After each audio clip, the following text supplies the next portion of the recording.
Guys, turo ko sa inyo para madali lang makapasok sa TADC. Kaya kung makikita nyo, kaka-DC nya lang yan. Tapos, kailangan ang gawin nyo lang ay click. Huwag nyo kaagad to i-click. Itong channel na to. Dapat ito na muna. I-re-type nyo kaagad yung password.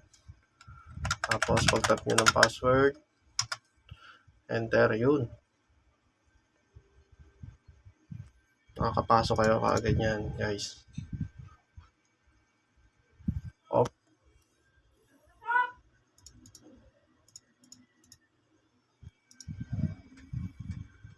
Yan, guys. So, hindi nyo na kailangan mag-redownload, ulit ng patch. Yan, babalik kayo ulit yan. Yan, ganyan lang, guys. Sana may natutunan kayo. Thank you.